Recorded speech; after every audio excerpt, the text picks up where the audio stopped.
Have you ever been around someone who just seems to possess an almost uncanny, quiet control over their surroundings?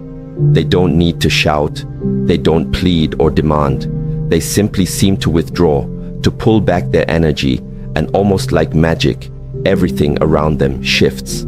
The very atmosphere changes. People start to second-guess themselves, to lean in, to almost chase after whatever it is they feel slipping away. Now, pause for a second and really picture this. What if you could do the same? What if, instead of that knee-jerk reaction to every little thing, every demand, every emotional nudge, you chose a different path? Imagine opting for quiet contemplation when an immediate response is expected, or taking a deliberate step back when the world wants you to explode into action. Can you even begin to imagine the ripple effects? This is precisely where an incredible, often untapped power lies. The moment you consciously decide to stop being perpetually available, emotionally, physically, and mentally, the world around you, and particularly the people in it, often experiences a jolt. They're so used to your predictability, to knowing exactly how you'll react, to navigating your responses like a well-worn map. But the day you choose to withdraw, to become more of a mystery than an open book, the entire dynamic changes. And those individuals who thought they had you all figured out, they're about to realize they barely scratched the surface. It's a subtle conditioning, isn't it? From a young age, many of us are nudged, sometimes overtly, sometimes through unspoken expectations, to always be present, to answer quickly, to aim to please, to say yes, even when our inner voice is screaming a resounding no. We've been trained to believe that our worth is somehow tied to how readily available we are to others. But here's a truth that often gets lost in the noise of societal pressure. This constant, over-the-top availability isn't a virtue, it's a gilded cage. As long as you operate under the assumption that you must be accessible around the clock, you're essentially volunteering to be subtly manipulated, to have your precious energy drained, and quite frankly, to be overlooked the moment you're no longer perceived as immediately useful. When you're always there, always agreeable, you become predictable. And anything that's entirely predictable can, unfortunately, become a tool. People might start to see you as an emotional quick fix, someone to turn to when they need a burst of attention, validation, or comfort, only to put you back on the shelf once their immediate need is met. You might not even be fully aware this is happening, caught in the well-meaning belief that being there for everyone else will somehow ensure someone will be truly there for you. We all wear masks to navigate the social world, adapting ourselves to fit in, to be liked, to gain recognition. It's this very tendency that can trap us in a cycle of being overly available. We might say, "I'm fine," when we're actually crumbling inside. We might respond to messages instantly, even when we're bone-tired and desperately need a break. We find ourselves over-explaining, justifying our choices, defending our positions as if we owe the world a minute-by-minute report of our lives. But the stark reality is, the more you star in other people's dramas, the more you fade into the background of your own life story. This constant need to be available is a quiet form of self-neglect. It's a hidden quest for approval, a strategy to avoid rejection, an attempt to control how others see you. But this illusion of control is incredibly costly, and the price is often your inner peace, your vital life force, which gets spread thin as if it were an endless commodity, when in fact it's a precious, finite resource. Often, people who demand your constant presence don't truly want you for who you are. They want what you provide, be it a listening ear, a dose of validation, a distraction from their own discomfort, or emotional support.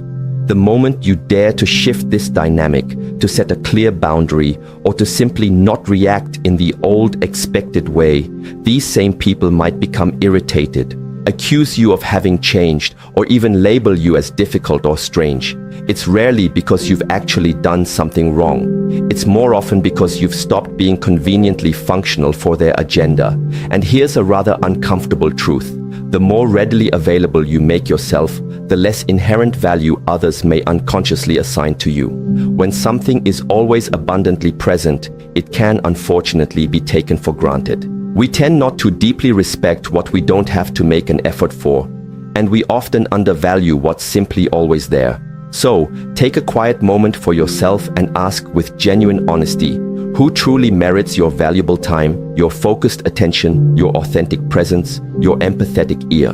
And perhaps even more profoundly, who merits the powerful statement of your conscious absence? To truly grasp why we often react so strongly and give our power away so easily, we need to consider our inner world as a kind of energy system. Think of your mind and emotions as holding a finite reserve of energy.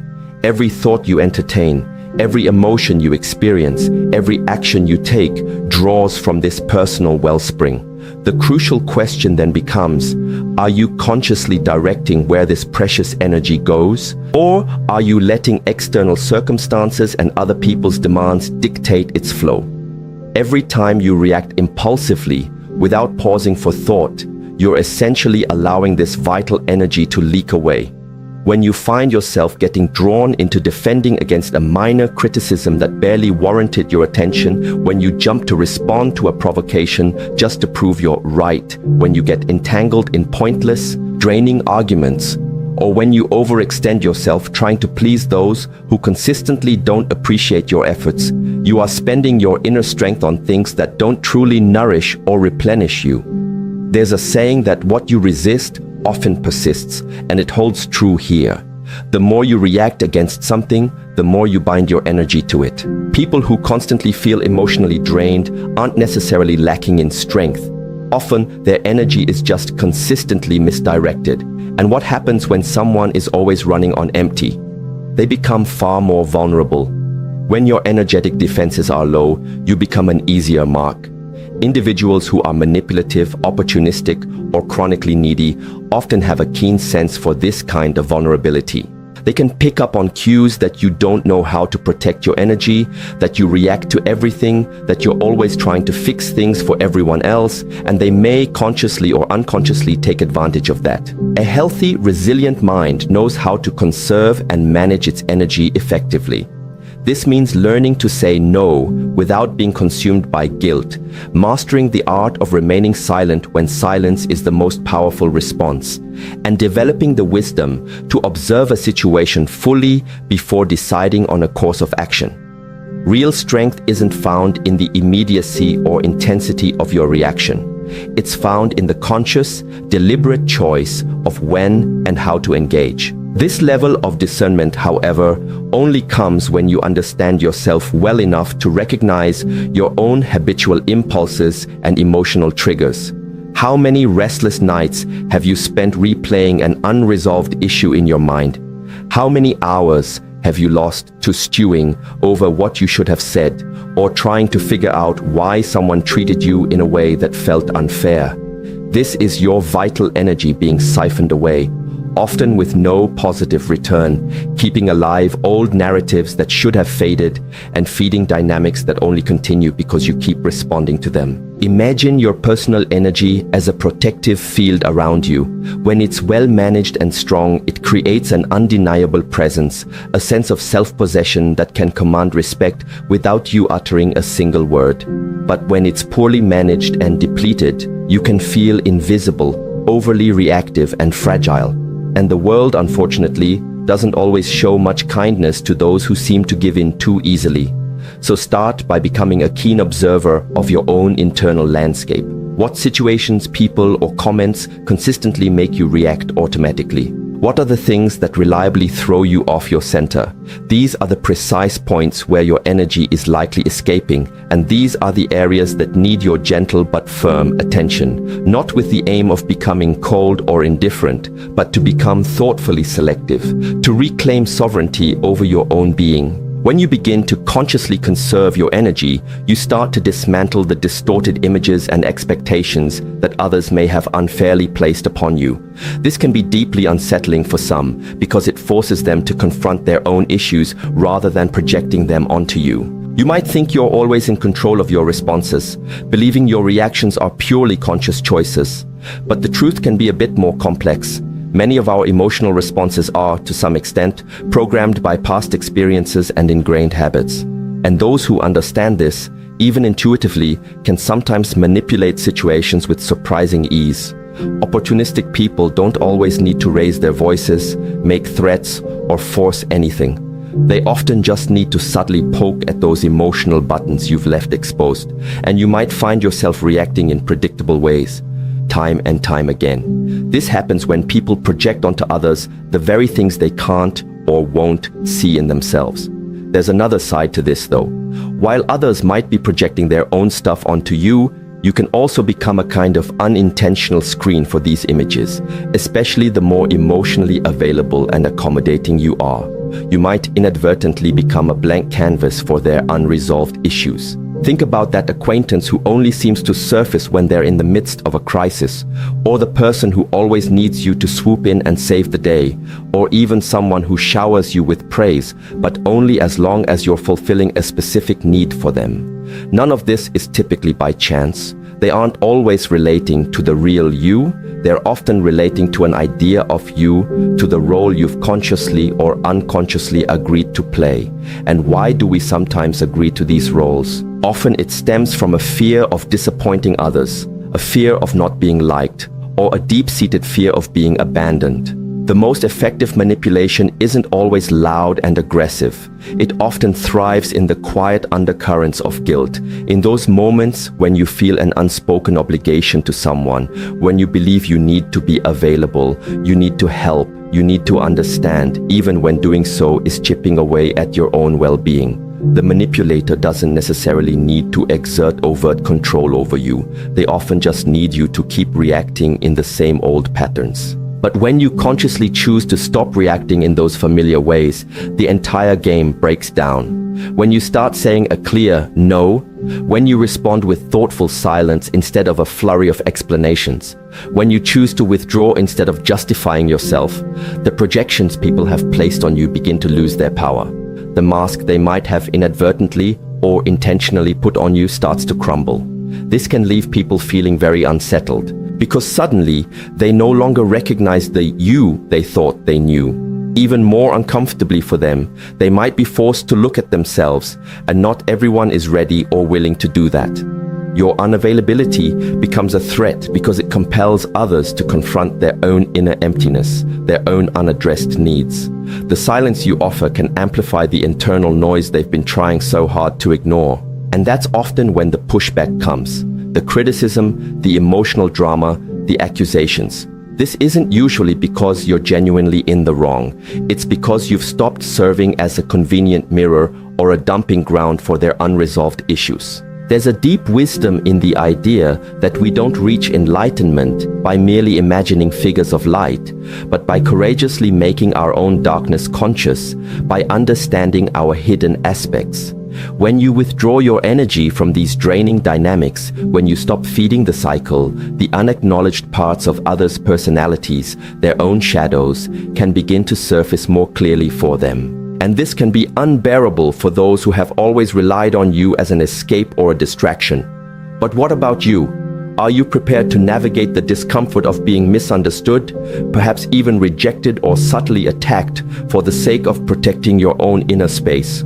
Are you ready to endure the silence that might follow a rupture, knowing that it's in that very silence that a new kind of authentic power can be born? The modern world is incredibly noisy, isn't it?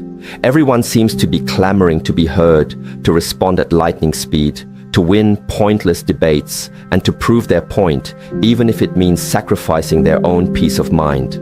Yet, there's a profound power that few truly understand and even fewer master, the power of deliberate silence. This isn't the silence of passivity, fear, or cowardice, but a conscious, strategic, and sometimes brutally lucid silence. It's the kind of silence that isn't an absence, but rather an amplified, potent presence. Silence, when chosen intentionally, isn't just an empty void. It's fertile ground for inner transformation and profound self-discovery. When you stop automatically reacting, you create the space to truly observe. And in that observation, you begin to see patterns that were previously invisible. The emotional repetitions in your interactions, the subtle games of manipulation, the cycles of self-sabotage you might have been caught in. Silence allows for clarity, and clarity is a powerful antidote to those who thrive on keeping you in a state of confusion or reactivity. Have you ever noticed how some people seem to almost panic when you don't respond immediately, when you don't offer an explanation, when you simply disappear from the usual back and forth? It's often not because they genuinely miss your presence in a healthy way. It's because your silence disrupts their narrative and wrests control from their hands. As long as you're talking, explaining, and engaging on their terms, you're still playing their game. But when you choose silence, you fundamentally change the rules, and that can unbalance anyone who depends on your predictable reactions. True, powerful silence isn't merely the absence of your voice, it's the mastery over your own energy. It's the conscious refusal to be dragged into the vortex of someone else's emotional turmoil. It's the deliberate choice not to engage in battles that simply aren't worth your precious energy or your peace. The journey of becoming who you truly are often requires a degree of distancing from the noise, a stepping back so you can hear your own inner voice without the world's constant interference.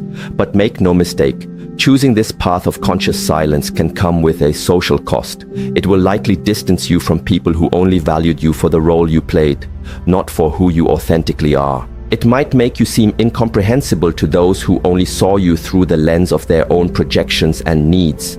You might even be perceived as cold, distant, or arrogant.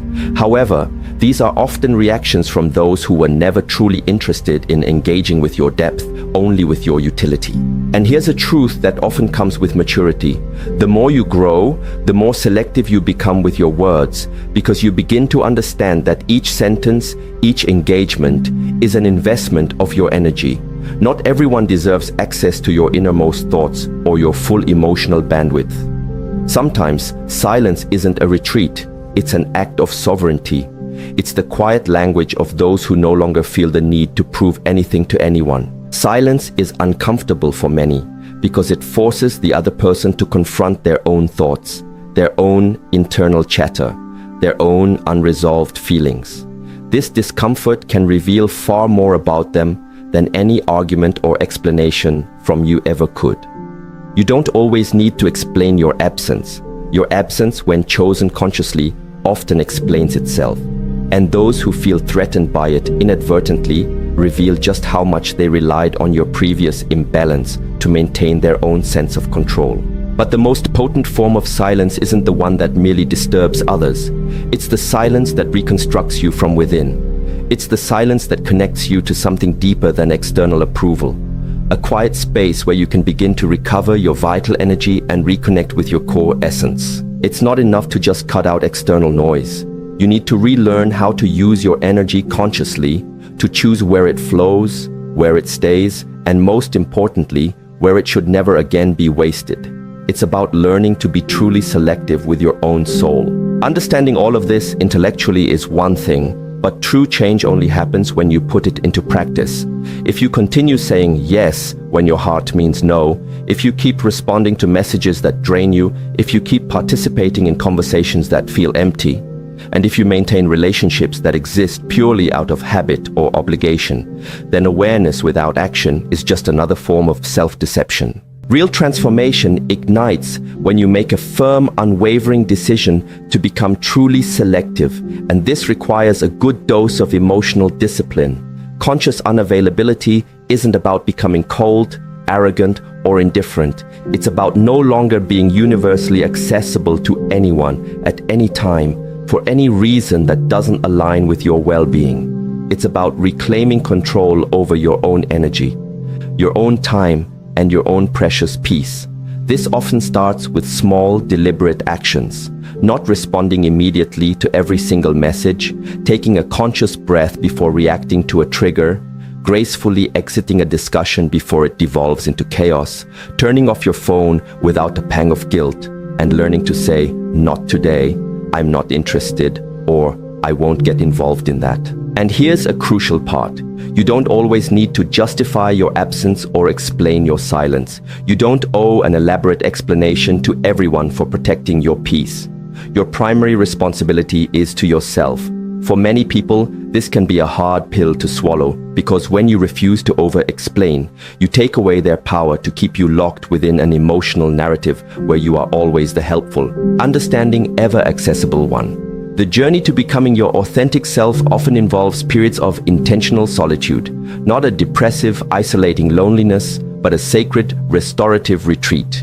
This is a time for inner reflection, where you relearn to listen to your own voice without the cacophony of external opinions, where you rebuild your identity not based on how others see you, but from your own solid center. If you want a good indicator of your progress, observe who starts to distance themselves from you when you become more reserved. Notice who tries to provoke a reaction from you when you stop readily giving one. Pay attention to who accuses you of having changed when you finally begin to protect your boundaries and prioritize your well-being. These are not necessarily signs that you're doing something wrong. More often, they are clear proof that you have begun to liberate yourself. Being consciously unavailable can feel uncomfortable at first. You might grapple with guilt, thinking you're being selfish. You might hear whispers or even direct comments that you're being too harsh or distant. This is all part of the deconstruction process. You've likely spent a significant portion of your life being conditioned to put others' needs before your own, so it's natural that shifting this pattern will cause discomfort, not only within you, but also in those who benefited from your old, overly accommodating ways. Conscious unavailability is the bedrock of self-determination. When you say no to the demands of the world that drain you, you are saying a profound yes to yourself.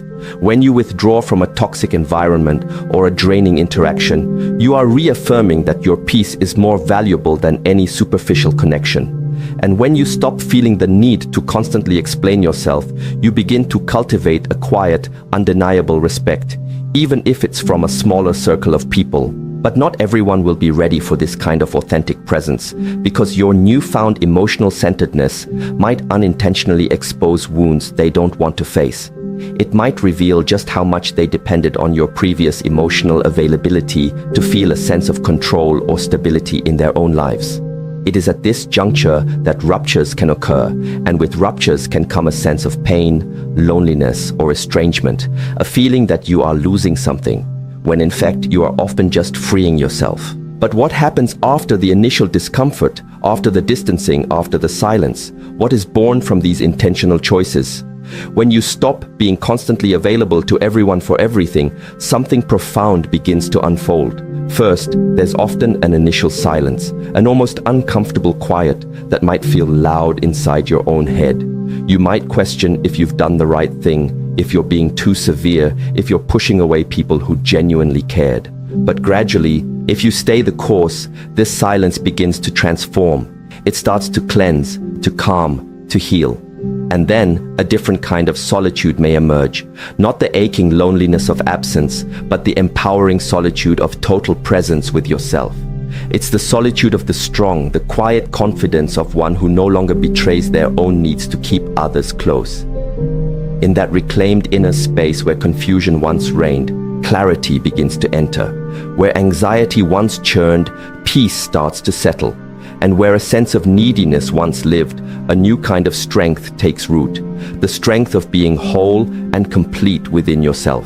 The process of becoming who you truly are often requires you to step back from the crowd, to gently disidentify from the masks you've worn, and to walk your own path, even if it means walking alone for a while. This is precisely what you're doing when you decide to become consciously unavailable. You're not fleeing the world, you're returning to your truest self. It's at this pivotal point that you stop being merely a reactor to external events and become a conscious creator of your own experience. You cease to be primarily shaped by circumstances and instead begin to shape your reality from a place of inner alignment. Those people who feel uncomfortable with your newfound boundaries often reveal, unintentionally, that they were more invested in the role you played than in the real you. And now that you no longer fit neatly into that old mold, they may not know how to relate to you. And that, in itself, can be incredibly liberating. You might lose some connections, but you will undoubtedly find a deeper connection with yourself. You might distance yourself from certain places or situations, but you will reconnect with your core essence. You might be misunderstood by some, but you will finally begin to be truly respected, starting with self-respect. Because when you are no longer available for just anything or anyone, you become inherently more valuable, rare, and memorable. Don't be mistaken. This is a rebirth, a new beginning. It's the start of a life where you are no longer available for emotional crumbs, for manipulative mind games, or for relationships that are merely voids disguised as affection. From this point forward, you choose to only accept what genuinely resonates with your peace, with your truth, and with your sense of wholeness. If you've followed this far, it's likely because a part of you is already yearning for this new path, or perhaps you're already on it. A part of you has already understood that being liked or loved means very little if, for that approval, you have to abandon your own soul. True self-love begins the moment you choose yourself, even if it means navigating a period of solitude to find your footing.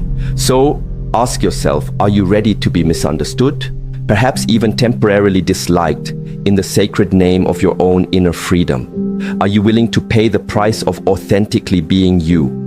If this message resonates deep within, perhaps it's time to quietly affirm to yourself, I choose my peace. Let that be your guiding star.